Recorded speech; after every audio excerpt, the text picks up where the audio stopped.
तुम्हाला येशू ख्रिस्ताच्या पवित्र जीवनाचा अनुभव घ्यायचा आहे? मग सामील व्हा Jesus India Holy land tour मध्ये. येरुशलेमेच्या पवित्र रस्त्यापासून बेथलेहेमच्या शांत परिसरापर्यंत ही आध्यात्मिक यात्रा तुम्हाला येशूच्या पावलावर घेऊन जाईल. अनुभवी मार्गदर्शन, आरामदायी प्रवास आणि अविस्मरणीय क्षण तुमची वाट पाहत आहे. म्हणून तुमचं सीट आजच बुक करा आणि तुमच्या आत्म्याला पवित्र स्पर्शाचा अनुभव द्या. अधिक माहितीसाठी संपर्क अविनाश बनकर, डायरेक्टर जीसस इंडिया टीव्ही, 98 34 35 36 81. परमेश्वराची स्तुती असो, परमेश्वराच्या नावाला मान सन्मान गौरवात आणि सदा सर्व काळ असो. जी वेळ आम्ही नेहमी खूप वेळची वाट पाहतो देवाचं वचन ऐकावं, आणि देवाच्या दास कधी बोलल असं सगळ्यांनाच वाटत असतं. आणि त्यांच्याबद्दल बोलायचं झालं तर 3 दिवस आम्ही ऐकलं देवाचं वचन प्रभावीरित्या पवित्र आत्म्याच्या द्वारे. बघा, जिथं पवित्र आत्मा आहे ना तिथं मोकळीकता आहे, आणि पवित्र आत्म्याच्या द्वारे येणारं वचन हे नेहमीच आमच्या हृदयाला भेदून जाणारं आहे. आणि खरंच ह्यावेळेस मी पास्टर साहेबांचे खरंच त्यांनी देवाला जे अनुसरलं आहे, देवाच्या वचनामध्ये ते पुढे गेलेले आहेत. आणि ते वचन आता ते आज घेऊन येत असताना आपण सगळेजण आपल्या अंतःकरणापासून तयारी करू आणि प्रभूला म्हणूया, प्रभू तू आज माझ्या हृदयाशी बोल. माझ्या जीवनातल्या ज्या समस्या आहेत त्या त्यांच्या मुखातून निघणाऱ्या सर्व देवा तुझ्या वचनाच्या द्वारे संपले जाऊ दे. आणि ते संपतील ज्यावेळेस आम्ही त्या वचनाचं पालन करू. म्हणून मी विनंती करतो पास्टर मनोज तेलोरे साहेबांना की ते पुढे येतील आणि देवाचं वचन सांगतील, आणि पुढे येत असताना आपण त्यांचं स्वागत करूया.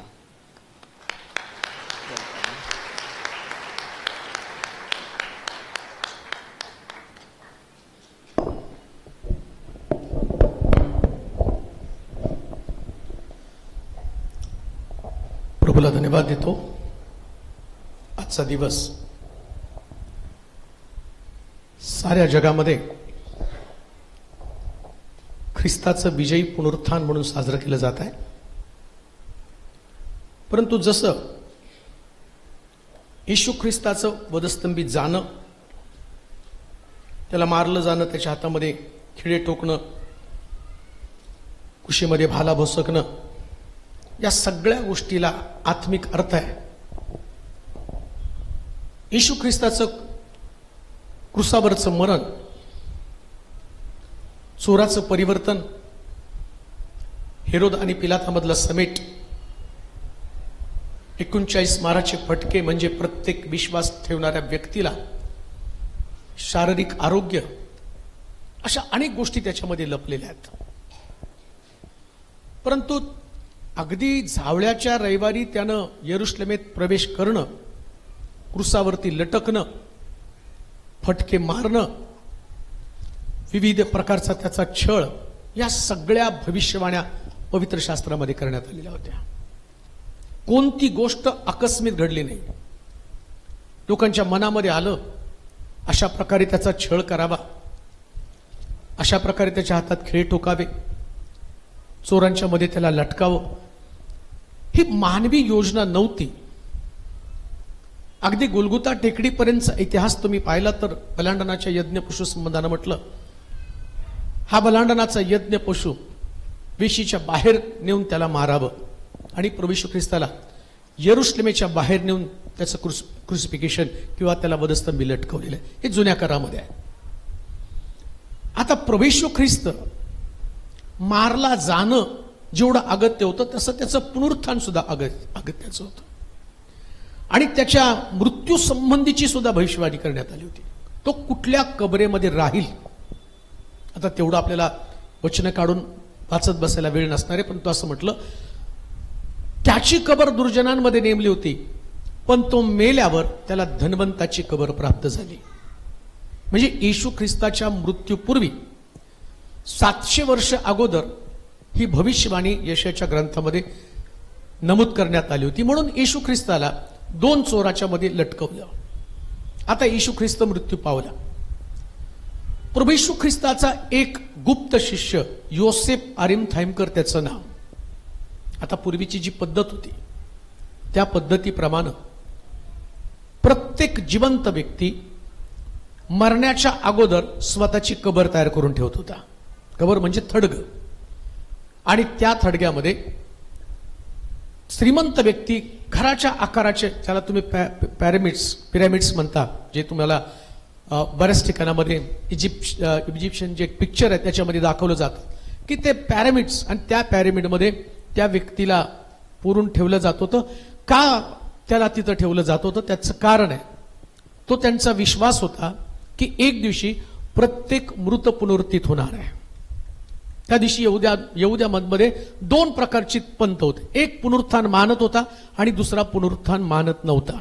बघा आता यहुदी लोक, जे यहोवा देवाला मानणारे लोक, त्याच्यावर विश्वास ठेवणारे लोक, परंतु प्रत्येक मृत व्यक्ती जिवंत होणार आहे याच विश्वासानं या यहुदी लोकांना वाढण्यासंबंधानं सांगितलं. परंतु त्यातले काही लोक जे आहेत ते पुनरुत्थान या गोष्टीवरती विश्वास ठेवत नव्हते. का कबरेमध्ये येशूला जावं लागलं त्याचं कारण मी तुम्हाला सांगतो. जे विश्वास न ठेवणारे यहुदी आहेत, या यहुद्यांना येशू ख्रिस्तानं कबरेमध्ये जाऊन त्याच्यातून बाहेर येऊन दाखवलं की पुनरुत्थान आहे. कशासाठी पुनरुत्थान आहे? जो व्यक्ती जिवंत आहे, या जिवंत व्यक्तीनं आपलं जीवन मरेपर्यंत यासाठी जगायचं असतं की पुनरुत्थान झाल्यावर जसा येशू स्वर्गातल्या पित्याकडे गेला, विश्वास ठेवून देवाची इच्छा पालन करून देवाच्या मर्जीप्रमाणे जीवन जगला, या पद्धतीनं त्याचं पुनरुत्थान झालं. तो पित्याच्या उजवीकडे गेला. परंतु तुम्ही जर देवाच्या वचनावर विश्वास ठेवला नाही, आत्मिक जीवन देवाच्या मर्जीप्रमाणे जगला नाही, तुमचंही पुनरुत्थान होणार आहे. पण स्वर्गामध्ये नाही जागा तुम्हाला असणार आहे. न्याय आहे, त्याच्यानंतर दंड भोगावा लागणार आहे. नरक, अधोलोक, जिथं नरक त्याला म्हटले, एकतर त्याच्यामध्ये तुम्हाला पडावं लागणार आहे. येशू ख्रिस्त त्यानं दाखवून दिलं, मी मेलो होतो तरी आता जिवंत झालेलो आहे. तुमचा जो ख्रिस्ती विश्वास आहे, तो विश्वास पुनरुत्थानावरती असताना ते पुनरुत्थान सगळ्यांचंच होणार आहे. पाप करा, पाप करू नका, धार्मिक जीवन जगा, धार्मिक जीवन जगू नका, सगळेच जिवंत होणार आहे. असं कोणीच नाही की एकदा मेल्यावर तो कायमचा कबरेमध्ये राहणार. त्यांनी दाखवून दिलं प्रत्येक व्यक्ती जिवंत होणार आहे. परंतु प्रश्न मरणानंतरचा आहे किंवा पुनरुत्थानानंतरचा आहे. पुनरुत्थान झाल्यावर पुढे काय? खरंच मी पित्याच्या उजवीकडे जाणार आहे का? या प्रश्नाचं उत्तर तुम्हाला इथंच शोधावं लागणार आहे. अजून एक गोष्ट तुम्हाला सांगतो. एकदा मनुष्य मेल्यानंतर त्याच्यासाठी कोणी प्रार्थना करू शकत नाही. कोणीच नाही, बरं का, कोणीच नाही. मरण हा मोठा शाप आहे. अरे मरणा, तुझी नांगी कुठे आहे? तो शाप आहे. पापाचं वेतन मरण आहे. प्रत्येक जिवंत व्यक्तीला पापाचं वेतन मरण भोगावं लागणार आहे. पुनरुत्थान झाल्यानंतर जे गौरवी शरीर प्राप्त होणार आहे, त्याच्यानंतर मरण जगामध्ये अस्तित्वात नसणार आहे. ही गोष्ट घेऊन आम्हाला जगायचं असतं. बरं, आता या योसेफ अरिमथाइमकर नावाच्या व्यक्तीनं त्यानं काय केलं? भविष्यवाणी केली होती, श्रीमंत व्यक्तीच्या कबरेमध्ये तुला पुरण्यात यावं. आणि मग योसेफ अरिमथाइमकर नावाच्या व्यक्तीनं तो गेला पिलाताकडं आणि येशूचं शरीर मागितलं. का? तर प्रभूनं तशी योजना केली होती. आणि प्रभूचं शरीर त्या थडग्यामध्ये त्याला ठेवलं, तिथं त्याला पुरलं आणि भविष्यवाणीची पूर्तता झाली. आता प्रभू येशू ख्रिस्त या शिष्यांना त्याने सांगितलं होतं की मी 3ऱ्या दिवशी पुन्हा उठणार आहे. परंतु शिष्य येशू ख्रिस्त त्यांच्यातनं निघून गेल्यावर 3च दिवसामध्ये सगळे विसरून गेले. 3 दिवसामध्ये त्यांनी ख्रिस्ताचं पुनरुत्थान विसरले. येशू पुनरुत्थित होईल, सगळे शिष्य रडत बसलेले आहेत. त्यानंतर आम्ही पाहतो, मला वाटतं ते वचन वाचा म्हणजे तुम्हाला समजेल. मार्कचं शुभवर्तमान 16वा अध्याय 1 पासून 8 पर्यंतची वचनं आपण वाचणार आहोत. त्याच्यातल्या महत्वाच्या घडामोडी पुनरुत्थानानंतरच्या आमच्या जीवनामध्ये आम्ही कशा लागूकरण कराव्यात त्या संबंधानं आम्ही पाहणार आहोत. मार्काचं शुभवर्तमान त्याचा 16वा अध्याय. नंतर शाब्बात गेल्यावर मगदालिया मरिया याकोबाची आई मरिया व सलोमी यांनी तिकडे जाऊन त्याला लावण्याकरिता सुगंधी द्रव्य विकत घेतली.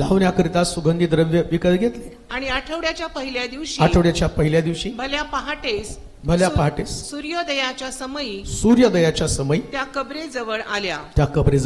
तेव्हा त्या एकमेकीस म्हणत होत्या, कबरेच्या तोंडावरून धोंड आपल्याकरिता कोण लोटील. त्यांनी वर पाहिले, तो धोंड एकीकडे लोटलेली आहे असे त्यांच्या दृष्टीस पडले. ती तर फारच मोठी होती. मग कबरेच्या आत त्या गेल्या. तेव्हा पांढरा झगा घातलेला एका तरुणाला उजव्या बाजूस बसलेले पाहून त्या चकित झाल्या. तो त्यांना म्हणाला, चकित होऊ नका. वधस्तंभावर खेळलेल्या येशू नासरेतकराचा शोध तुम्ही करत आहात. तो उठला आहे. तो येथे नाही. त्याला ठेवले होते ती जागा पहा. तर जा त्याच्या शिष्यास पेत्रालाही सांगा की तो तुमच्या पुढे गालिलात जात आहे. त्याने तुम्हाला सांगितले होते त्याप्रमाणे तो तेथे तुमच्या दृष्टीस पडेल. मग त्या बाहेर निघून कबरेपासून पळाल्या. कारण त्या कापत होत्या व विस्मित झाल्या होत्या. त्यांनी कोणाला काही सांगितले नाही कारण त्या भयभीत झाल्या होत्या. बस 3 प्रमुख प्रकारच्या घटना येशू ख्रिस्ताच्या पुनरुत्थानाच्या वेळी झाल्या. आणि या घटनेमध्ये कोणीतरी तुम्ही मी त्या घटनेतली एक व्यक्ती आणि त्याचं चित्रण किंवा ती व्यक्ती मी त्या ठिकाणामध्ये आहे. 3 व्यक्ती.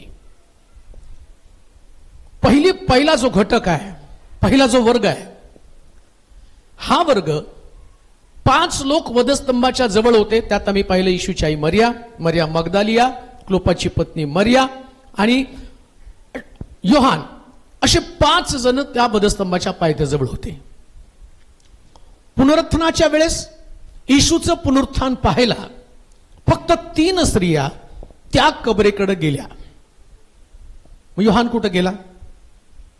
येशूची आई मरिया कुठे गेली?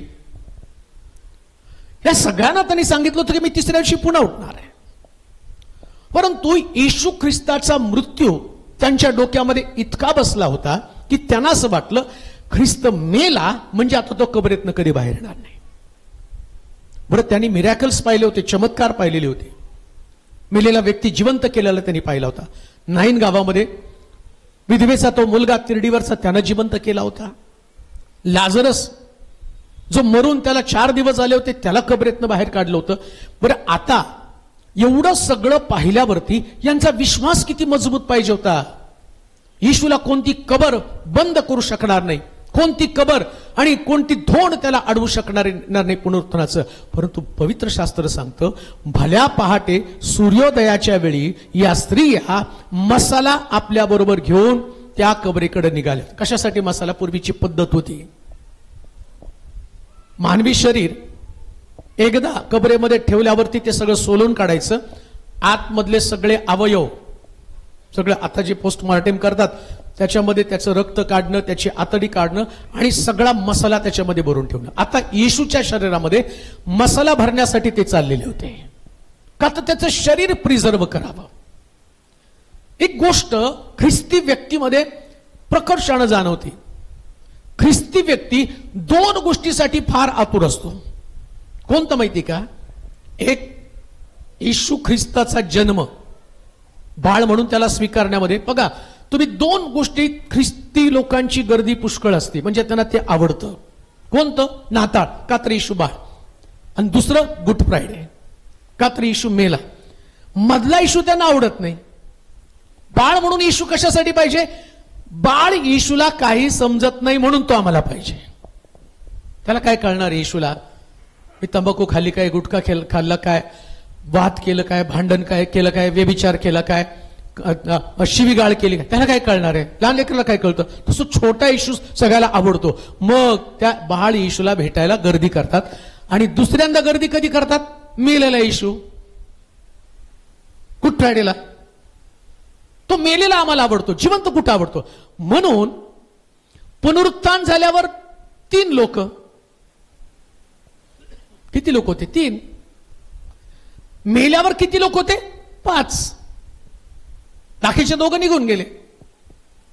आणि वर्षानुवर्ष याच कॅटेगरीमध्ये लोक जीवन जगत असतात. आणि आता बघा तुम्ही सुटल्यावरती वर्षभर न दिसणारे प्रभू उठला, प्रभू उठला, मला भेटला, माझ्याशी बोलला. आता प्रेज द लॉर्ड नाही करणार. काय करणार आहे? प्रभू उठला तर बिडी बाहेर पडू दे ना, प्रभू उठला तर तंबाखू बाहेर पडू दे ना, सिगारेट बाहेर पडू दे, दारू बाहेर पडू दे. उठलेला प्रभू, तुला वाटतं का तुझी बिडी, तंबाखू, सिगारेट, व्यभिचार, जारकर्म, राग, द्वेष, मत्सर हे सगळं घेऊन कोणत्या डेअरिंगने म्हणता तुम्ही प्रभू उठला? म्हणून वाक्य फार सुंदर वापरलं. या बायका, या 3 स्त्रिया मसाला घेऊन प्रभूला भेटायला गेलेल्या. आज लोक मसाला घेऊनच प्रभूला येतात. काय प्रार्थना करताना? तू आमचा बाप आहे, आम्ही तुझे लेकर आहोत, तू आमच्यावरती इतका मसाला, हे प्रभू आम्ही पापी, आम्ही अमकय, आम्ही तम. आणि बऱ्याच लोकांना एवढा प्रभूला मसाला लावायची सवय असते ना, सोडायचं नाही पण मसाला लावून लावून प्रार्थना करायची. मसाला लावून, अहो प्रभूजी, अहो आमक, अहो तमक, किती मसाला लावणार आहे? बरं, येशू ख्रिस्त मसाला लावून घेतच नाही. हे मसाला लावायला निघाले आणि आतमध्ये बघितलं तर ज्याला मसाला लावायचा तो गायब झालेला आहे. लक्षात ठेवा, तुमचा माल मसाला काही उपयोगाचा नाही. गीतांच्या द्वारे पण आम्ही मसाला लावतो. काय गाणी रचतो, काय गाणी गातो, इतकी सुंदर गाणी. गाणं खूप छान आहे. अहो मी बघितलेत बरेच लोक कॅरल आमच्याकडे यायचे आणि आल्यानंतर मी, आता आपल्याकडे पद्धत बी फार वेगळी हो. ज्याच्या चर्चचे मेंबर त्याच्याच दारात गाणं गाणार, दुसऱ्याच्या दारात. मोठा प्रश्न आहे हो स्वर्गामध्ये गेल्यावर. सगळे म्हणतील देवा एक एक एरिया दे आम्हाला. योमचे लोक म्हणतील आमचं तिकडं डिपार्टमेंट, आमचं घर तिकडं बांध, बाकीच्या शेजारचं.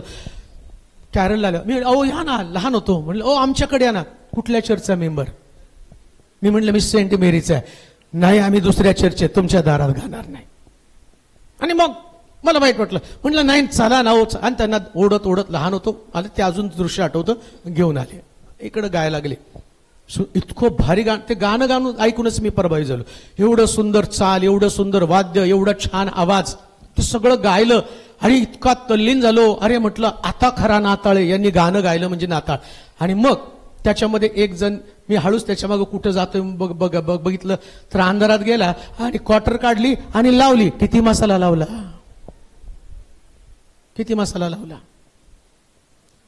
प्रश्न तोच आहे, कोणत्या कॅटेगरीमध्ये, कोणत्या वर्गवारीमध्ये आम्ही आहोत? तुम्ही प्रभूला कधीच मसाला लावू शकत नाही. जक्कय मसाला लावायच्या भानगडीत पडला नाही.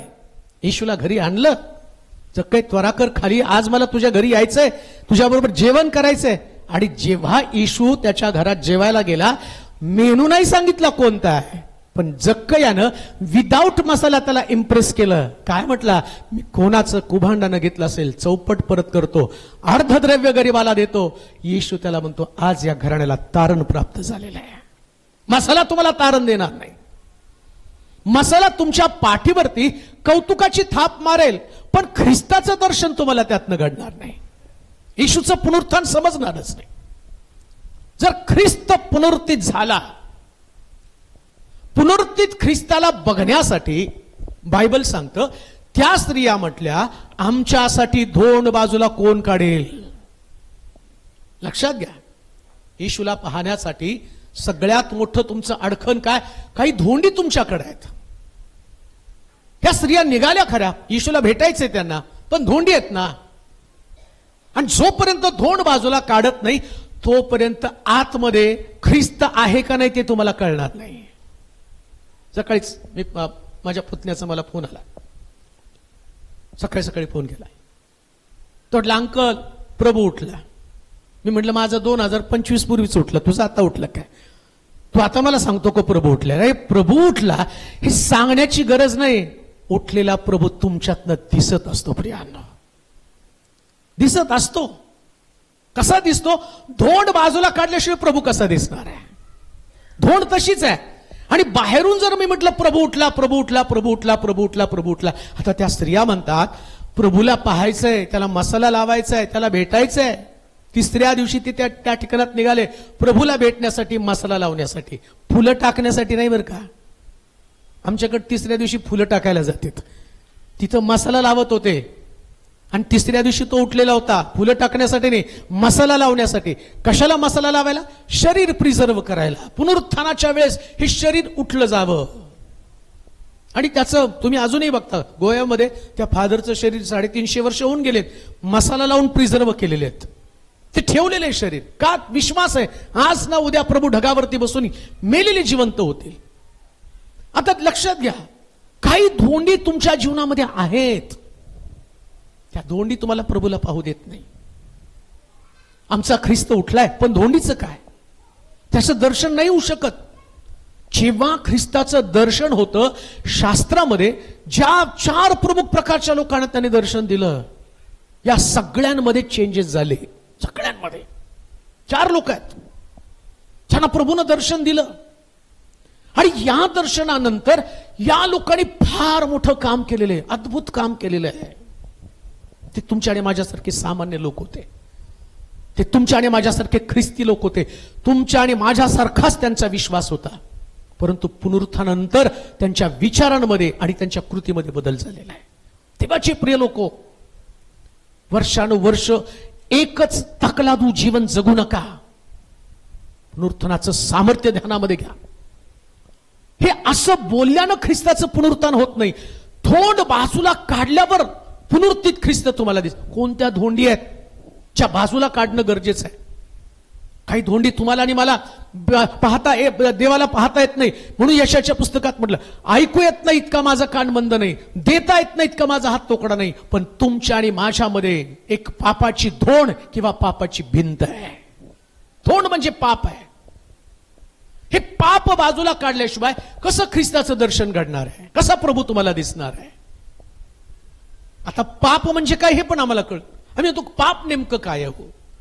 अरे देवा, मी काय पाप केलं तुम्हाला एवढ्या पीडा देतय? काय मी तुझ्या विरुद्ध गुन्हा केला?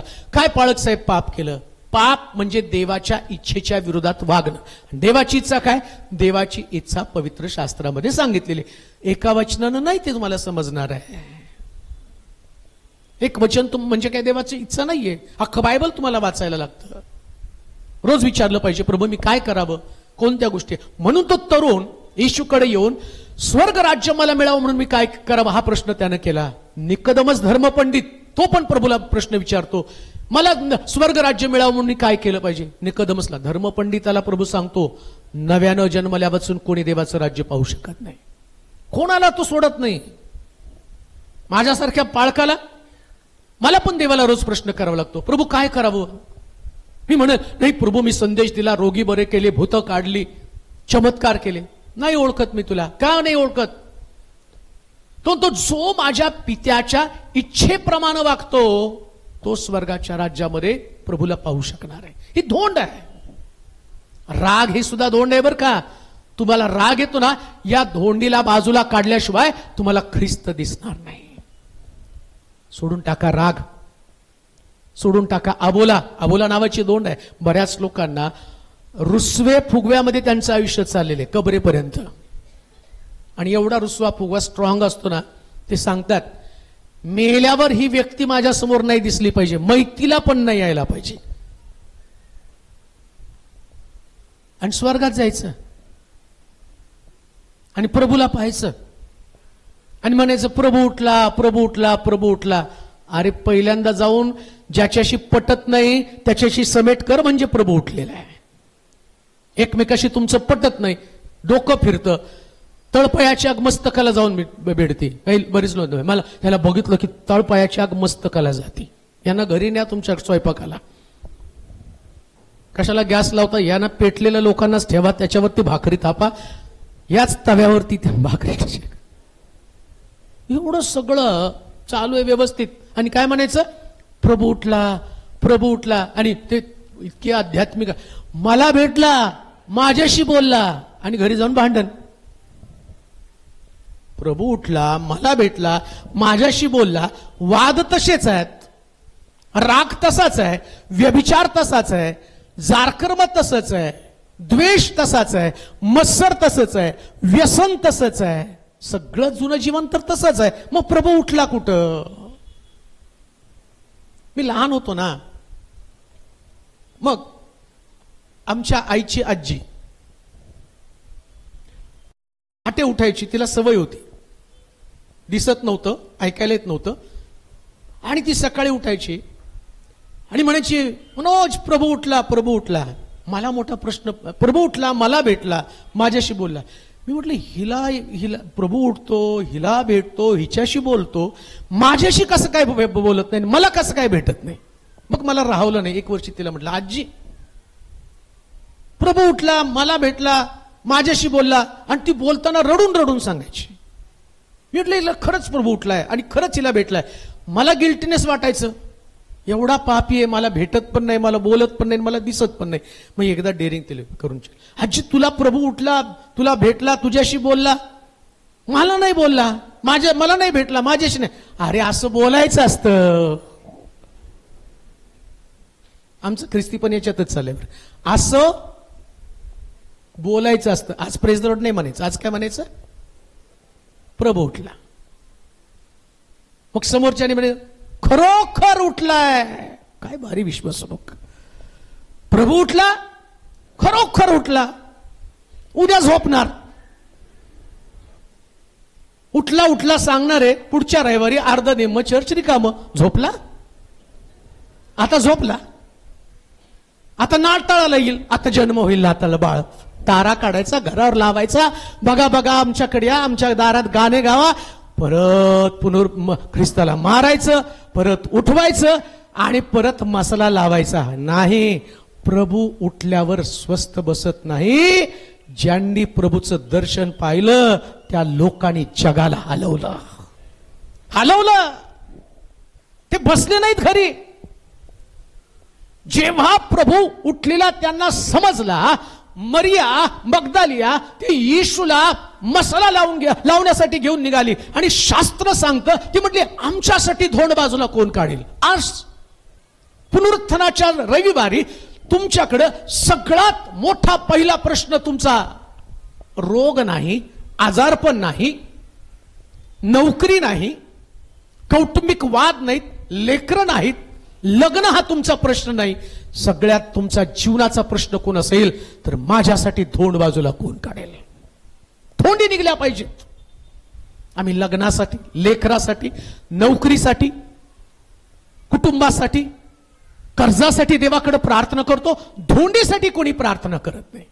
प्रभू धोंड निघू दे, यातून बाहेर काढ. मला परिवर्तन करायचंय, माझं जीवन बदलायचंय, मला प्रभूचं दर्शन करायचंय. म्हणून डोंगरावरच्या प्रवचनामध्ये त्यानं सांगितलं, जे अंतःकरणाचे शुद्ध ते धन्य, ते देवाला पाहतील. अशुद्धता ही धोंड आहे. अशुद्ध जीवन, अशुद्ध विचार, अशुद्ध बोलणं, हे सगळ्या धोंडी आमच्या जीवनामध्ये तशाच आहे. आणि आम्हाला कधीच वाटत नाही की धोंड बाजूला काढावी. तिने अंतःकरणामध्ये विचार केला, धोंड बाजूला कोण काढेल? लक्षात ठेवा, नुसतं विचाराला जरी सुरुवात केली ना, आज नाही मला याच्यातनं सुटायचंय, मी मेलेला ख्रिस्त नव्हे तर आता जिवंत ख्रिस्ताचं दर्शन घेणार आहे, ही भावना असू द्या, हा अंतःकरणातली तळमळ असू द्या. प्रियानो, जोपर्यंत तुमच्या अंतःकरणामध्ये ती तळमळ निर्माण होत नाही, जिवंत ख्रिस्ताला पाहणं, जिवंत ख्रिस्ताला पहा. मेलेला ख्रिस्त आता कबरेत नाही, त्याचं पुनरुत्थान झालेलं आहे. वर्षानुवर्षाची परंपरा म्हणून ते करत बसू नका. एक परंपरा झाली, ती ट्रेडिशन झालेली आहे. आणि म्हणून काय म्हटलं, मार्काच्या शुभवर्तमानच्या 7व्या अध्यायामध्ये तो म्हणतो, हे लोक व्यर्थ माझा ओठाणी सन्मान करतात. शास्त्र म्हणून शिकवतात ते असतात मनुष्याचे नियम, आणि यांनी आपली मन कठीण करून टाकलेली आहेत. व्यर्थ उपासना करतात. व्यर्थ उपासना म्हणजे काय?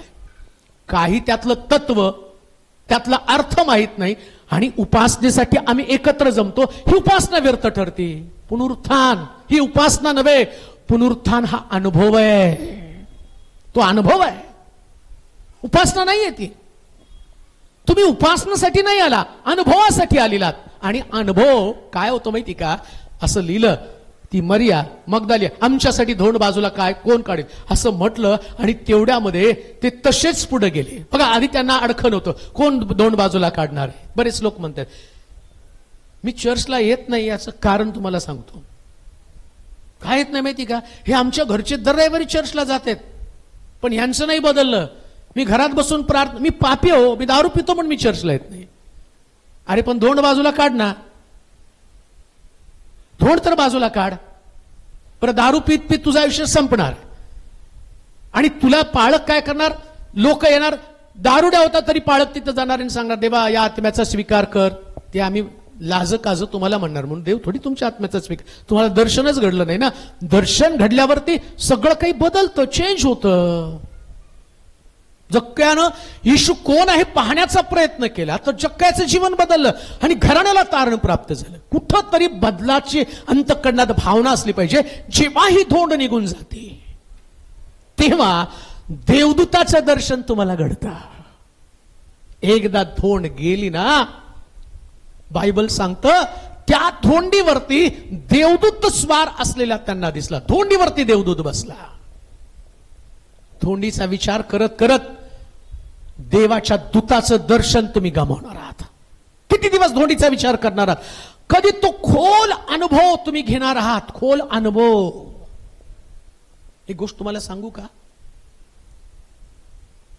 एक ट्रॅडिशनल ख्रिस्ती जीवन जगण्यामध्ये काहीच मजा नसते. काहीच नसते हो मजा. मी जगलो ते खूप. माझ्यासारखा कट्टर कोणी नव्हता. एवढा कट्टर होतं ना लहानपणी, पण ती कट्टरता मला एक विश्वासू कधीच बनवू शकली नाही. कट्टरता आहे पण विश्वासू नाही बनवलं. प्रत्येक गोष्टीमध्ये मी देवाला दोष द्यायचो. परिस्थिती गरीब का, वडील दारू पितात का, मला शिक्षणासाठी काम करावं का लागतं. मी अगदी 4थी पासून तर एमकॉम पर्यंत, सुरुवातीला 4थीला 40 रुपये महिना 3 तास माळी काम करायचो आणि ते पैसे शिक्षणासाठी वापरायचो. एमकॉम झाल्यावर मला महिन्याला 200 रुपये 4 तासाच्या पगाराची महिन्याला मिळत होते. त्याच्यात माझं कॉलेजचं शिक्षण पास. एक आई घरामध्ये, तिचं वडील दारू पिणारे होते, आई धुणं भांड्याची कामं करायची. कसं तरी किती देवाला प्रश्न करणार मी, देवा तू आहेस, तू जिवंत आहेस, अमका आहेस तमका आहेस, मग मला का नाही घडत त्याचं दर्शन. किती काळ हे सगळं करायचं. कुठं नोकरीसाठी गेल्यावर ते म्हणायचे 25 लाख भरा, 20 लाख भरा, कुठून आणणार एवढे पैसे, तू का मला श्रीमंत बनवलं नाही. नव्हतं सगळं एक तसलंच ख्रिश्चन लाईफ, पण त्याच्यामध्ये विश्वास नव्हता. पण जेव्हा येशू ख्रिस्ताला आपल्या जीवनात, एक दिवस तो आठवतो 15 ऑगस्टला एक सभा चालू, त्या सभेमध्ये रडलो, पश्चाताप केला, प्रभूला आपल्या जीवनामध्ये घेतलं, आणि घेतल्यानंतर एक मोठं परिवर्तन मला जाणवलं. आता विश्वास ठेवण्यासाठी माझ्याकडे पुष्कळ स्ट्रॉंग अशा प्रकारचा विश्वास ठेवण्यासाठी पवित्र आत्म्याने मला कृपा पुरवली. आणि जेव्हा मी सेवेला सुरुवात केली, सेवेला सुरुवात केल्यावरती 2 जोड कपड्याखेरीज माझ्याकडे काही नव्हतं. फाटकी चप्पल घालून 20-20 किलोमीटर फिरत होतो. पण तो विश्वास होता का, तर प्रभूचं दर्शन होतं, प्रभू भेटला होता आणि तो सांगत होता हे दिवस असेच राहणार नाही, मी तुझ्या बरोबर आहे, तर तुझी परिस्थिती बदलेल. आणि तुमच्या समोर आज उभा आहे तो पुनरुत्थित ख्रिस्ताचा दास आहे. पुनरुत्थित ख्रिस्त. आता तुम्ही विश्वासामध्ये वाढवण्यास, तुम्ही मला कितीही मोठ्या प्रश्नामध्ये टाकलं तर मी म्हणेल नाही, माझा प्रभू त्यातून मला बाहेर काढेल, माझा प्रभू त्यातून मला बाहेर काढेल. हा तुमचा विश्वास आहे. तुम्ही सण म्हणून प्रभूच्या भावनामध्ये येत नाही. हा सण आहे, आज आमचा ईस्टर आहे. काही लोक म्हणतात आज आमचा ईस्टर आहे, ईस्टर. आता लोकाला पण मोठा प्रश्न नाही का, तुम्हाला सकाळी सकाळी बरेच व्हॉट्सअपवरती मेसेज आले असतील, मग त्याच्यात कोणीतरी सांगितलं ईस्टर म्हणू नका, इस्टर राणीने काढलं, कोणी तर काढू द्या. आता बघा 2 नोव्हेंबरला गांधी जयंती आहे आणि 2 ऑक्टोबरला ना 2 ऑक्टोबरला 2 कब्रस्तानचा दिवस 2 जाऊ दे. आता 2 नोव्हेंबरला कब्रस्तानचा दिवस आहे आणि त्या दिवशी कोणतरी जन्माला आला, मग काय त्याचा मेलेला दिवस साजरा करताय. 2 ऑक्टोबरला गांधी जयंती आहे आणि तुमच्या पण नातवाचा वाढदिवस आहे, मग लोक काय त्याला गांधी समजतात. 2 ऑक्टोबर गांधी जयंतीच आहे. तसं काही लोक इस्टरची राणी अमकं तमकं. अहो, आम्ही तिच्या नावानं करत नाही, आम्ही करतो माझा ख्रिस्त कबरेतनं बाहेर पडला त्याच्या नावानं आणि त्याची घोषणा आम्ही करतो. प्रश्न तो नाहीच आज काय आणि उद्या काय. प्रश्न हा आहे की येशू पुनरुत्थित झाला, बस. पण झाला तर घडलं काय. ती मरिया धोड बाजूला काढलेलं पाहिली आणि आतमध्ये ती गेली. पाहती तर काय, येशूचं शरीर तिला सापडलं नाही, ती दुःखी झाली. म्हणजे तिला पाहिजे काय होतं, मेलेला ख्रिस्त. जिवंत ख्रिस्त नकोय. घाबरली, येशू कुठं गेला, येशू कुठं गेला, कबरेत तो दिसायला तर नाही. मग प्रभू एक दूत तिला विचारतो, भाई तू कोणाच्या आणि ख्रिस्ताचा शोध करते का. आणि त्यानं काय म्हटलं माहिती का, जिवंताचा शोध. कुठं करते जिवंताचा शोध, मेलेल्यांमध्ये. आता मेलेले कोण आहेत, स्तोत्रामध्ये सांगितलं मेलेले म्हणजे निशब्द स्थानी वसलेले लोक देवाची स्तुती करत नाही. जे लोक देवाची स्तुती करत नाही ते मेलेले आहेत. मी आल्यावर जरा भीतच आलो होतो तुमच्या चर्चमध्ये. टाळ्या वाजवतेत का नाही, हसतेत का नाही. कडे का चर्चमध्ये गेल्यावर ते म्हणले टाळ्या नाही वाजवायच्या, अशा अशा वाजवायच्या. अहो, देवाच्या मंदिरामध्ये, देवाच्या सानिध्यामध्ये असं म्हटलं, स्वर्गामध्ये अनेक जलप्रवाहाचा ध्वनी, प्रचंड मेघगर्जनेचा नाद म्हणतो हालेलुया. आता आम्हाला टाळ्या वाजवायला नको, हालेलुया म्हणायला नको, आम्हाला देवाचा जयघोष करायला नको, मग तिथं कसा प्रभू सापडेल. जिवंत देवाची जिवंतपणे उपासना करणारे लोक यांच्यामध्ये प्रभू सापडतो. कोणामध्ये सापडतो, जे निशब्द स्थानी बसले, जे देवाची स्तुती करू शकत नाही, त्यांच्यामध्ये प्रभू नसणार आहे. प्रभू कुठं असणार आहे. तुमचे अपराध, इपिस्कराच्या पत्रामध्ये 6व्या अध्यायामध्ये म्हटलं, तुमचे अपराध व तुमचे पातक यांच्यामुळे तुम्ही मृत झालेला आहात. पाप करणाऱ्या लोकांमध्ये देव कधी सापडणार नाही तुम्हाला, जिथं पाप करणारे लोक आहेत. आम्हाला माहिती सगळ्या सणासाठी मेनू ठरलेला आहे. जावळ्याच्या रविवारी पोळ्या, काय माहिती नाही तुमच्याकडे नगर नाही, तुमच्या नगरकडे मटन फेमस करतात पोळ्या मटणाच्या. हा, जावळ्याच्या रविवारी पोळ्या, इस्टरला नळ्या, नाताळाला बिर्याणी. म्हणजे येशूचं पुनरुत्थान, जन्म याच्याशी संबंध नाही, सगळं खाण्याने पिण्याशी संबंध आहे. सगळं खाण्यापिण्याशी. येशू उठला काय, झावळ्याचा रविवार म्हणजे पोळ्या, ठरलंय पोळ्या म्हणजे पोळ्या. म्हणजे पाप सोडणार नाही, मेनू चेंज झाला, पॅकिंग तर तेच आहे. 25 तारखेला डीजे लावायचं, बाप लेक समोर बाटल्या बाटल्या घेऊन बसायचं, त्याने त्याच्यात ओतायचं, याने याच्यात, आणि याचा ख्रिस्त आला आला आनंद झाला. फक्त तुला दारू प्यायला आनंद झाला, बाकी कशाला आनंद नाही झाला. मेनू तोच आहे, खाणं आणि पिणं याच्यात सगळं चाललंय. म्हणजे तुम्ही खरंच बदलला का. परंपरा तीच आहे, जीवन तेच आहे. अहो, जेव्हा ख्रिस्त आला, जाता जाता 2-3 गोष्टी सांगतो. येशू ख्रिस्तचा जन्म झाला ना, त्यावेळेस असं लिहिलं, सगळ्यांनी दारं बंद केली आणि जेव्हा कुठंच त्याला जन्म घेण्यासाठी जागा मिळाली नाही, तर त्यानं गवानीमध्ये जन्म घेतला. गवानी, मी त्याचं शोध लावला, डिक्शनरी चेक केली, बराच त्याच्यावरती अभ्यास केला. नेमकी गवानी म्हणजे काय. आता आम्ही दाखवतो ती गवानी खूप सुंदर असते बघा, इतकं छान ते गवत, बाजूला देवदूत असे आलेले आहेत, मग त्याच्यामध्ये लाइटिंग आणि इकडे 2-4 बकऱ्या आणि इतकं सुंदर असताना प्रत्येक व्यक्तीला वाटतं गव्हाणे आमच्याकडेच यावे, आमच्या घरात गव्हाणे असावे. पण येशूचा जन्म झाला त्यावेळेस ती गव्हाणी काय होती माहिती का? जिथं जनावरं बांधली जात होती त्या जनावराचं राखण करण्यासाठी एक कुत्रं ठेवलं जात होतं आणि त्या कुत्र्याला गवताची सेज दिली जात होती, म्हणजे खाली गवत ठेवायचे त्याला थंडी वाजू नये. मग त्याला ती गव्हाणी म्हणत होते. ती गवताची गंजी आणि त्या गंजीवरती ते कुत्रं झोपायचं. येशूला जन्म घेण्यासाठी जागा नव्हती तर कुत्र्यानं जागा सोडली, माणसानं जागा दिली नाही, माणसानं जागा सोडली नाही. माणूस तसाच अहंकारी, कुत्र्यानं जागा सोडली. हो, किती भयानक आहे नाही का? अजूनही आमची जागा आम्ही सोडत नाही. आमचा हट्ट, आमचा अहंकार, आमचा मीपणा, आमचं भांडण, आमचा द्वेष, या जागेवरती आम्ही ठाम आहोत. नाही आला येशू आमच्यामध्ये, नाही आला आमच्यामध्ये येशू. मरिया, येशूची आई मरिया घरीच आहे, जन्म तिने दिला. ओ, ती नाही प्रभूला भेटण्यासाठी गेली.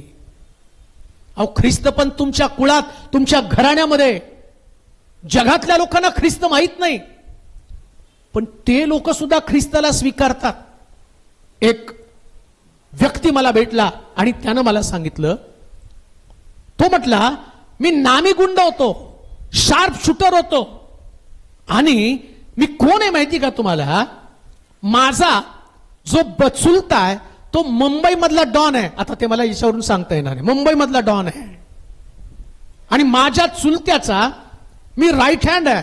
मी किती गुन्हे केले मला माहित नाही, एवढे लोक मारलेत मी माझ्या डॉनगिरीनी, माझ्या भाईगिरीनी. पण जेव्हा प्रभू येशू ख्रिस्त मला समजला त्यावेळेस मी पिस्तूल टाकली आणि शास्त्र हातामध्ये घेतलं. हे पण जीवन आहे. पिढ्यानपिढ्या आमच्याकडं येशू असून आमची मुलं त्यांच्या हातामध्ये तंबाखूच्या पुड्या, गुटख्याच्या पुड्या, दारूच्या बाटल्या, आमच्या लेकरांच्या हातामध्ये अश्लील पुस्तकं, व्यभिचाराची साधनं. पण का तर त्यांना येशूचं दर्शन घडलं नाही. पण ज्यांना येशू समजतो ते सगळं सोडतात आणि ख्रिस्ताबरोबर चालतात. हीच समाजाची शोकांतिका आहे. काय एवढे वर्ष आम्हाला ख्रिस्त माहित असून काय आम्ही साधलं? कोणत्या गोष्टी आम्ही आत्मसात केल्या? थोंड बाजूला काढली, देवदूत त्या धोंडीवर तिला बसलेला दिसला आणि आतमध्ये जाऊन तिने मेलेला ख्रिस्त शोधला. मेलेला ख्रिस्त शोधू नका. अजून एक गोष्ट तुम्हाला सांगतो.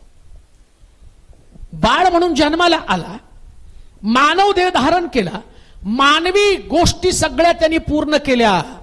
मानव म्हणून क्रुसावरती मारला गेला. येशू ख्रिस्त क्रुसावरती मारला गेला तेव्हा तो देव नव्हता. नीट ऐका. मानव म्हणून जन्माला आला, मानव म्हणून क्रुसावरती गेला.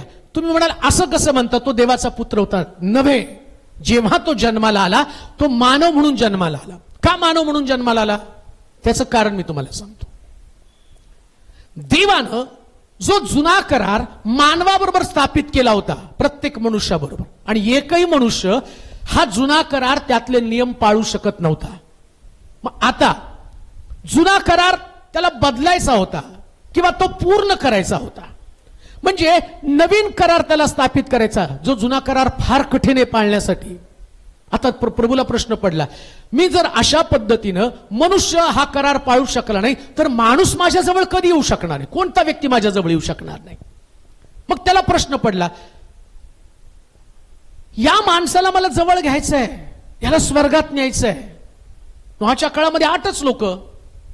सदोम गोमोरामध्ये नोहाच्या परिवारामध्ये त्याची पत्नी पण मागे राहिली नाही. एवढं सोपं नव्हतं. मग त्याला प्रश्न पडला, नवीन करार मला स्थापन करायचा. म्हणून आमच्याकडे 2 करार आहेत, जुना करार, नवा करार. नवीन करार देवाला स्थापन करायचा होता आणि तो करार कृपेचा करार होता. आधी शासन किंवा दंड किंवा न्याय. जुना करार न्यायाचा करार आहे, नवीन करार हा कृपेचा करार, ज्याच्यामध्ये क्षमा आहे, ज्याच्यामध्ये पुनर्स्थापना आहे, ज्याच्यामध्ये फक्त तुम्हाला विश्वास ठेवायचा. हा नवीन करारामध्ये. पण जुन्या करारामध्ये नियम, रूढी, परंपरा या सगळ्याचं पालन करावं लागत होतं.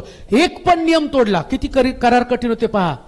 एखाद्या दिवशी एखाद्यानं शब्दात बुडवला, जुन्या करारातला नियम सांगतो, रविवारी तो चर्चला आला नाही. शनिवार शब्दात होता पण तुम्हाला उदाहरण दाखल करतो. रविवारी चर्चला आला नाही आणि तो व्यक्ती बाजारात कुठंतरी काही खरेदी करताना किंवा काटका गोळा करताना सापडला तर जुन्या कराराचा नियम काय होता? शब्दात तोडला की त्याला दगडानं ठेचून मारायचा. मला वाटतं आपलं अर्ध चर्च तर मेल असतं आता, नाही का? दगडानं ठेचून मारायचं म्हटल्यानंतर मी म्हणतो खरंच करायला पाहिजे होतं तसं, चांगले चेचले पाहिजे होते यांना. किती कठीण होतं. कोणी आपल्या बापाची आपल्या आईची निंदा करेल तर त्याला मरणदंड द्यावा, जुन्या कराचा नियम. काय जुन्या कराचा नियम? आई वडिलांना उलट बोलायचं नाही, निंदा करायची नाही. आमची लेकरं तर 12 महिने तेच करत राहतात ना. मरणदंड किती पाळणं कठीण होतं. मग आता तो म्हटला की कोणीतरी एका व्यक्तीनं हे सगळे करार पाळले पाहिजे, मग मी ते कॅन्सल कर. कारण देव आहे, आकाश पृथ्वी नाही तशी होईल पण माझं वचन. तो म्हणतो माणसानंच ते पाळायचं. आता देवाला प्रश्न पडला, एकही माणूस पाळत नाही. मग ह्याला पाठव त्याला पाठव, संदेष्टाने सांगितलं, सगळे पाठवून दमला. मग स्वर्गामध्ये देव आपल्या पुत्राशी बोलत आहे. बोलता बोलता तो म्हणतो एक काम कर, आता पृथ्वी तलावर तुला मानव म्हणून जावं लागेल. मानवाला तू दाखव की हे सगळं तू पाळू शकतो. आणि येशू मानवाच्या रूपानं या पृथ्वी तलावर आला आणि सगळे नियम त्यांनी पाळून दाखवले, एक सुद्धा नियम तो चुकला नाही. म्हणून असं म्हटलं त्याच्या ठाई कुठलाच दोष आढळला नाही. आता तो क्रुसावरती कुर्बान झाला आणि जो पडदा सुरुवातीला होता माणूस आणि देव यांच्यामध्ये, तो पडदा येशू ख्रिस्ताच्या मृत्यूच्या द्वारे फाटला. तो म्हटला आता कृपेचं सिंहासन सगळ्यासाठी मोकळं, मी एक नवीन करार तुमच्यामध्ये स्थापन करतो. म्हणून प्रभू येशू ख्रिस्त शिष्यांना भोजन देताना तो काय म्हणतो माहिती का? ज्या रात्री प्रभूला धरून देण्यात आलं त्या रात्री त्यांनी भाकर घेतली, ईशोपकार स्मरण करून ती मोडली आणि म्हटलं खा, तुमच्यासाठी मोडलं जातंय असं माझं शरीर आहे. प्याला घेऊन त्यानं तसंच करून म्हटलं हा प्याला माझ्या रक्तानं झालेला नवा करार आहे. काय रक्तानं झालेला नवा करार? ख्रिस्ताचं रक्त तुम्ही स्वीकारलं, तुम्हाला पाप क्षमा मिळाली. म्हणून येशू ख्रिस्त मानव म्हणून क्रुसावरती गेला. आता तो क्रुसावरती गेला, सगळा दंड मानव म्हणून त्याने स्वीकारला. आणि प्रभू म्हणतो आता जुना माझा करार मी संपुष्टात आणतो, नवीन करार तुमच्यामध्ये आणि तुमच्यामध्ये स्थापित करतो. तो नवा करार कोणता? येशूच्या रक्ताच्या द्वारे सगळ्यांना पाप क्षमा झाली. एका मनुष्यानं पाप आणलं, त्याचं नाव आदाम. दुसरा आदाम प्रभू येशू ख्रिस्त, तो आला. त्या आदामानं सगळ्या मानवावरती पाप आणलं, दंड आणला. दुसऱ्या आदामानं त्याच्या मरणाच्या द्वारे सगळ्या माणसाला नीतिमान ठरवलं. म्हणून येशू ख्रिस्त मानव होता, तो कबरात मानव होता. पण जेव्हा तो पुनरुत्थान झाला तेव्हा तो मानव नव्हता. मग कोण होता? देवपुत्र. ते मी तुम्हाला सांगेल पुढच्या उदाहरणामध्ये. आता या मरियेनं आतमध्ये येशूला डोकावलं, तो सापडला नाही. मग तिने काय पाहिलं? एक गोष्ट तिने पाहिली, त्याची वस्त्र गुंडाळून ठेवली होती. ऐका बरं का, त्याची वस्त्र गुंडाळून ठेवली होती आणि जो रुमाल येशूला लावलेला होता त्याच्या मस्तकाला, तो रुमाल गुंडाळी करून घडी घालून बाजूला ठेवला. असं लिहिलंय बरं का. एवढं सगळं सांगत बसलं तर तुम्हाला परत गुड फ्रायडे होईल, नाही का? जास्त तुम्हाला सांगावं लागेल, पण थोडकं सांग. ते रुमाल गुंडाळी करून ठेवला. रुमाला संबंधानं म्हटलं येशू ख्रिस्ताचं पुनरुत्थान, त्यातलं डॉक्टरीन, त्यातला सिद्धांत तुम्हाला सांगतो. त्यानं रुमाल गुंडाळी करून किंवा घडी घालून बाजूला ठेवला. वस्त्र इकडे तिकडे पडलेली होती, पण रुमाल मात्र घडी करून बाजूला ठेवला. कशासाठी हो? ख्रिस्ताचं पुनरुत्थान. ज्यांच्या डोळ्यामध्ये अश्रू आहेत त्यानं तो रुमाल घडी करून ठेवून दिला आणि सांगितलं इथून पुढं अश्रू नाही तर माझं पुनरुत्थान तुझ्या दुःखाचा परिहार करेल. मी तुझ्यासाठी रुमाल ठेवून चाललेलो आहे. दुःख नाहीच हो. जर ख्रिस्ताचं पुनरुत्थान तुमच्याकडे आहे तर तुम्ही दुःखी कधीच राहू शकत नाही. कसं पॉसिबल आहे तुम्ही दुःखी राहणं? पुनरुत्थित ख्रिस्त तुमच्यामध्ये आहे. पुनरुत्थित ख्रिस्ताची घोषणा करण्यासाठी तुम्ही आहात. तर लक्षात ठेवा, तुम्ही त्याला मेलेलं समजू नका. आज पण आम्ही मेलेले समजतो ख्रिस्ताला. आम्हाला प्रश्न खूप मोठे वाटतात, धोंडी खूप मोठ्या वाटतात. जसं मरियाला वाटलं धोंड मोठी आहे. मी आल्यावर कोणीतरी, मला असेल परिवार, नाशिकचा एक परिवार मला आल्याला भेटला.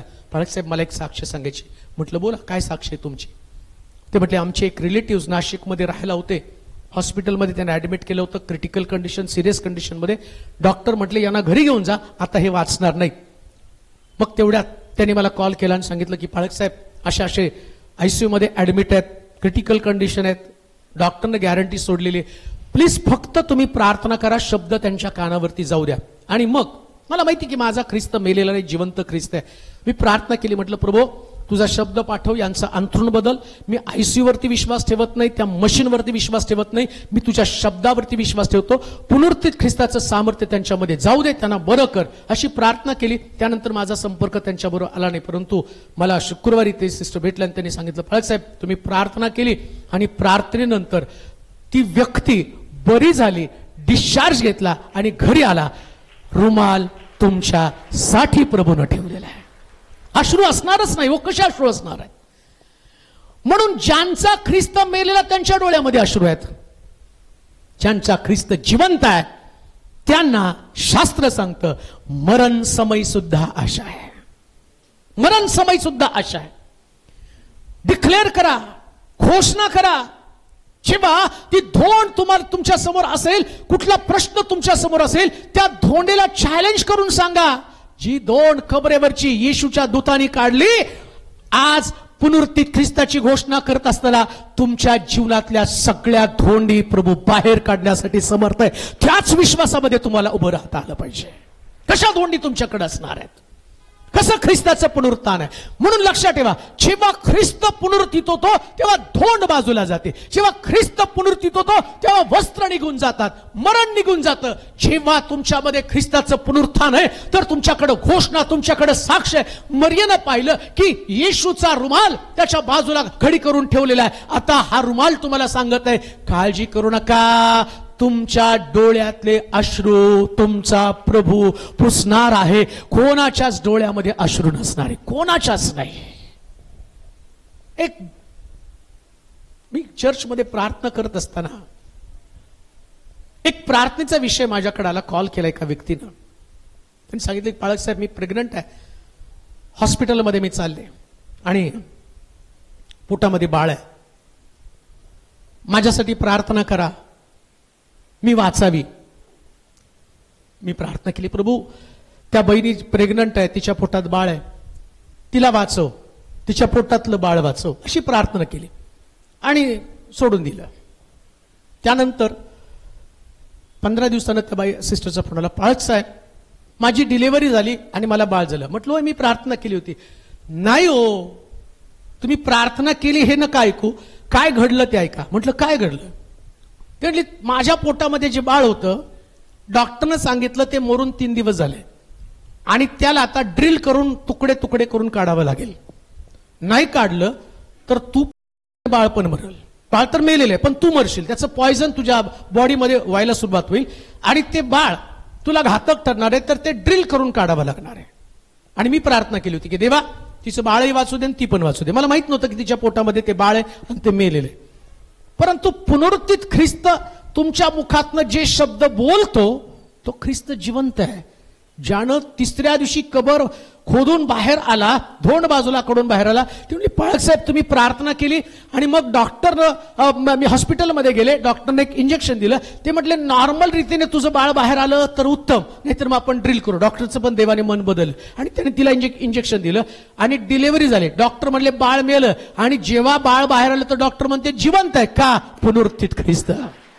पुनरुत्थित ख्रिस्त ही घोषणा आहे. हे काही कथेमधला देव नाही, जो होता आणि जो कबरेमध्ये होता आणि मग त्याच्यातनं बाहेर आला आणि मग बाहेर आल्यावर नुसतं म्हटलं प्रभू उठला, प्रभू उठला, प्रभू. अहो प्रभू उठला ही जिवंत साक्ष आहे. खान देऊ नाही का? इथून बाहेर पडताना असंच बाहेर पडू नका, पुनरुत्थित ख्रिस्ताच्या साक्षी घेऊन बाहेर पडा आणि तुमच्या जीवनामध्ये जे इतरांच्या जीवनात घडलं ते तुमच्या जीवनामध्ये घडलं. याला ख्रिस्ताचं पुनरुत्थान म्हटलेलं आहे. माझ्या जीवनात काहीतरी घडलं पाहिजे. का नाही माझ्या जीवनामध्ये घडत? का मला प्रभूचं दर्शन घडत नाही? का मला प्रभूचं जिवंतपण समजत नाही? याचं कारण एकच आहे, मी परंपरेनं एकच गोष्ट आलो, ईस्टरला प्रभू उठला, ईस्टरला प्रभू उठला आणि फक्त मी बोललो, बोलायचं असतं म्हणून. आता किती मोठा प्रश्न आहे तो. कोणी जर हातात द्यायला गेला त्याला प्रभू उठला, आपल्याला पण हो खरोखर उठलाय. झालं. घरी गेल्यावर ते पाडे, पहिले पाडे 55, जसंच्या तसं जीवन, काही टेस्ट म्हणे, काही साक्ष नाही. दुसरा मुद्दा, तिथं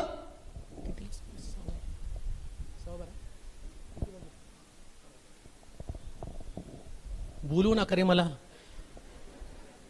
सांगायचं एवढं सांगायचं असतं, पण ठीक आहे, अजून एक फक्त 10 मिनिटं घेतो तुमचे. आता घरी गेल्यावर तुम्हाला जेवायचंच आहे, दुसरं काय नाही काम. हा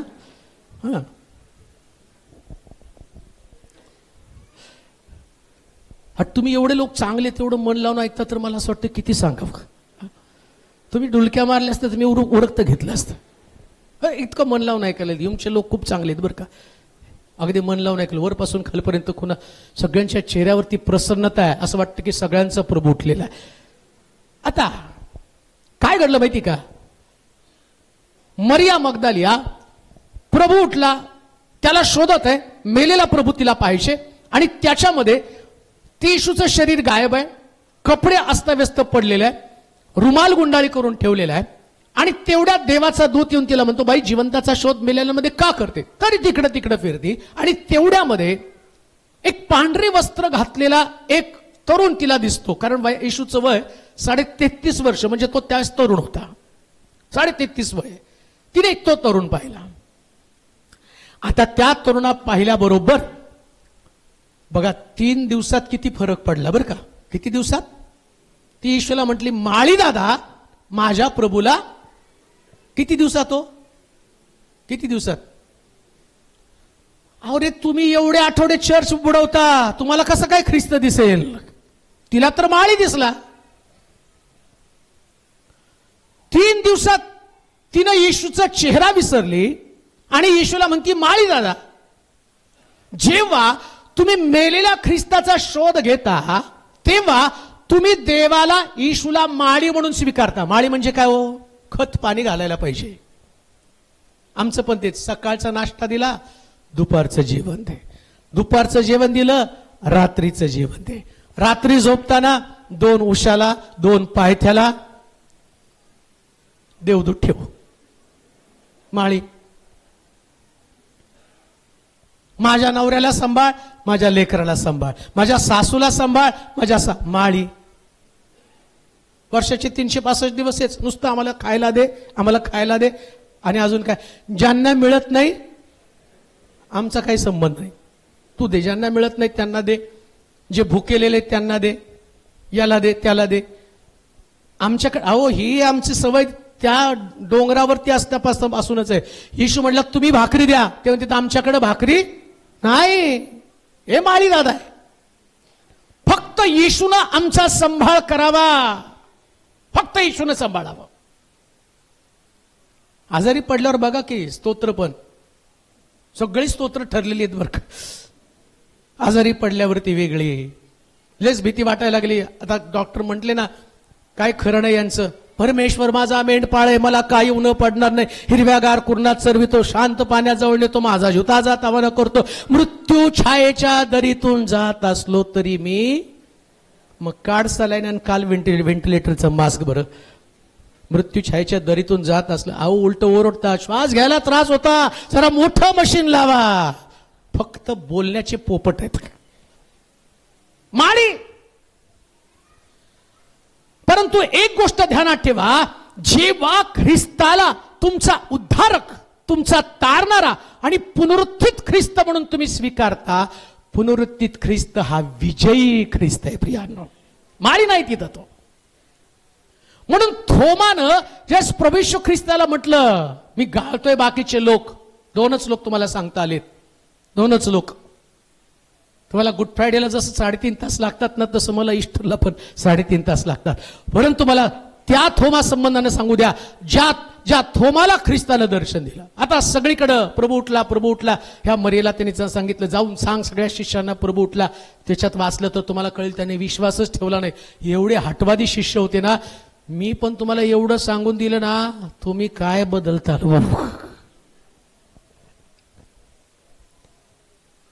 विश्वासच ठेवला नाही त्यांनी. पेत्रानं मात्र मरियेनं सांगितलं, प्रभू उठला. तो रडायचं थांबला आणि प्रभूला भेटण्यासाठी गेला. फक्त पेत्र प्रभूला शोधत बाहेर पडला. प्रभू कुठे आहेस. पेत्रानं रडणं थांबवलं. जेव्हा ख्रिस्त पुनरुत्थित होतो तेव्हा रडणं थांबलं जातं. आजपासून तुमचं रडणं थांबवा, कुरकुर थांबवा. का? ख्रिस्त कबरेत नाही, तो पित्याच्या उजवीकडं तुमच्यासाठी मध्यस्थी करत आहे, तुमच्यासाठी मध्यस्थी करत आहे. हे सामर्थ्य आहे पुनरुत्थित ख्रिस्ताचं. थोमानं विश्वास ठेवला नाही. थोमा सगळ्यापेक्षा वेगळा होता. एका घरामध्ये बंद करून राहिला. कशाला या वादात पडायचं? हे म्हणतात येशू उठला, प्रभू उठला, प्रभू उठला, सगळ्या यरुशलेमेत गडबड, प्रभू उठला, प्रभू उठला, प्रभू उठला. तो म्हटला यांच्यासारखं नाही. काही लोक अलिप्तवादी असतात. आपण नाही प्रार्थनेला जायचं, घरात बसून एकटंच थांबायचं, यांच्याबरोबर नाही. आणि तेवढ्यामध्ये येशूनं त्या बंद खोलीमध्ये प्रवेश केला आणि मग थोमा समोर प्रगट झाला. तो म्हटला, थोमा मी उठलोय. तो म्हटला, मी विश्वास ठेवणार नाही जोपर्यंत तुझ्या कुशीमध्ये बोट घालत.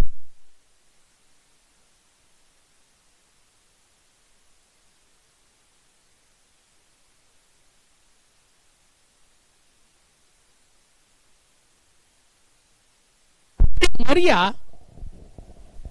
त्या मरियेनं येशूला बिलगण्याचा प्रयत्न केला. तो म्हटला, बाई मला हात लावू नकोस. मरियाला नाही हात लावू दिला. परंतु जेव्हा प्रभू येशू ख्रिस्त पुनरुत्थित झाला, दोन सिद्धांत मी तुम्हाला सांगत आहे.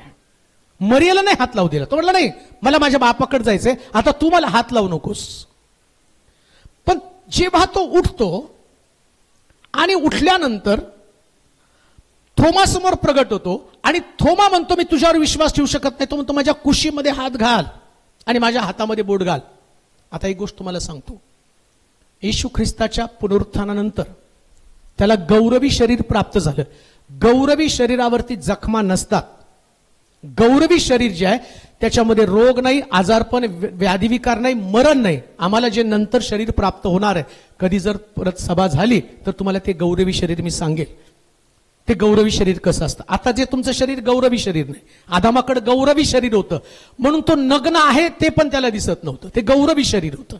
आणि त्याच्यामध्ये म्हटलं की येशू म्हणतो, मी जगाचा प्रकाश आहे. म्हणजे गौरवी शरीरामध्ये प्रकाश असतो. प्रकाशामध्ये दुसरा प्रकाश दिसत नाही. हवेला गौरवी शरीर होतं, आदामाला गौरवी शरीर होतं. दोघांना प्रकाशाची शरीरं होती. त्यामुळं प्रकाशामध्ये प्रकाश दिसत नव्हता, त्यांची नग्नता दिसत नव्हती. पण जेव्हा त्यांचं गौरवी शरीर आज्ञा मोडल्यामुळे गेलं, त्यास अंधकाराचं शरीर म्हणजे एकमेकाचं शरीर पाहू शकत होतं. आता ख्रिस्ताला पण गौरवी शरीर होतं, पण ते गौरवी शरीर, आता गौरवी शरीर बंद खोलीत कसं काय ख्रिस्त आला? या शरीराने तुम्ही बंद खोलीतनं आत नाही येऊ शकत, पण गौरवी शरीर कुठून पण जाऊ शकतं. ते गौरवी शरीर आहे. तसं येशूला हे गौरवी शरीर प्राप्त झालं, पण गौरवी शरीर त्याच्यावरच्या त्यांनी जखमा घालवू दिल्या नाही. का नाही घालवू दिल्या? थोमाचा अविश्वास. काही लोक आपल्या जीवनामध्ये अविश्वास घेऊन जगत असतात. तेव्हा ख्रिस्त म्हणतो, तुमच्यासाठी मी माझ्या जखमा अजून सुद्धा उघड्याच ठेवलेल्या आहेत. अजूनही जखमा उघड्यात. अविश्वासाचं जीवन टाकून द्या. परंतु बायबल सांगतं, मरियेला त्यांनी हात लावू दिला नाही, पण थोमाला त्यांनी हात लावू दिला. कोणाला हात लावू देतो तो सिद्धांत मी तुमच्या समोर मांडतो. मरियेला त्यांनी का हात लावू दिला नाही, त्याचं कारण मी तुम्हाला सांगतो. थोमानं हात लावला, कुशीमध्ये हात बोट घातलं आणि हातामध्ये बोट घातलं. थोमाला ख्रिस्त प्रगट झाला आणि थोमा जेव्हा ख्रिस्ताचं दर्शन घडलं, हा थोमा भारतामध्ये आला आणि भारतातलं आज मी ख्रिस्ती असण्याचं कारण या थोमातला अविश्वास निघून गेला. जर तुम्हाला ख्रिस्ताचा विश्वास तुमच्यामध्ये आला, थोमा जर भारत बदलतो, तुम्ही नगर बदलणार नाही का? तुमची गावं बदलली जाणार नाही का? पुनरुत्थित ख्रिस्त तुम्हाला सांगतो, बदला संबंधानं अविश्वास काढून टाका आणि प्रत्येक व्यक्तीला सांगा, तुला प्रभूची गरज आहे. थोमा बदलला आणि बदललेला थोमा भारतामध्ये सुवार्ता घेऊन आला. जाता जाता सांगतो, नुसतं ईस्टर संडे साजरा करू नका, तर ख्रिस्ताचं वचन घेऊन लोकांपर्यंत जा. आणि जसं थोमानं भारत देशामध्ये आमच्या सारख्यांना वळवलं, आम्ही जर थोमासारखं बनलो तर किती लोकांना वळवू, किती लोक देवाच्या राज्यामध्ये येतील. म्हणून स्वस्थ राहू नका. ते दिवस येऊ द्या की देवाचं मंदिर मोठ्या गौरवानं भरलेलं असेल आणि प्रभूचं राज्य तो येईपर्यंत अनेक पटीनं वाढलेलं असेल. देवा तुम्हाला आशीर्वादित करू.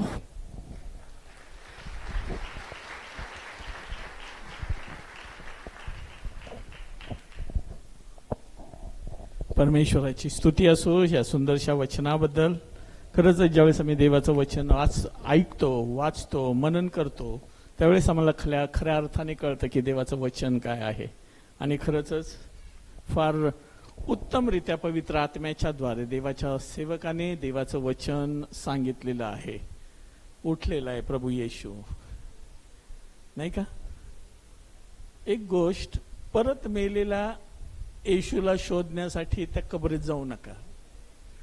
प्रभू येशू ख्रिस्ताने जे देवाचं वचन आज आम्ही ऐकलेलं आहे ना, तर ते देवाचं वचन हे ऐकलेलं आहे की जिवंताला मेलेल्यामध्ये शोधायला जाऊ नका. दररोज आम्ही दर रविवारी, जसं आज आम्ही इथं सगळेजण आहोत, नाही का, आम्ही दर रविवारी प्रार्थना करतो. पुढच्या रविवारी देवबापांनी सांगितलं देवाच्या वचनातून, परत आम्ही मुर्द्याला शोधायला जातो. तर आम्ही यावेळेस उठून उभं राहूया आणि गीत क्रमांक 94 हे गीत गाऊन परमेश्वराची आराधना करू. आणि हे गाणं गात असताना आपल्या मनात विचार करू की देवा, मला जिवंत झालेलाच येशू भेटू दे.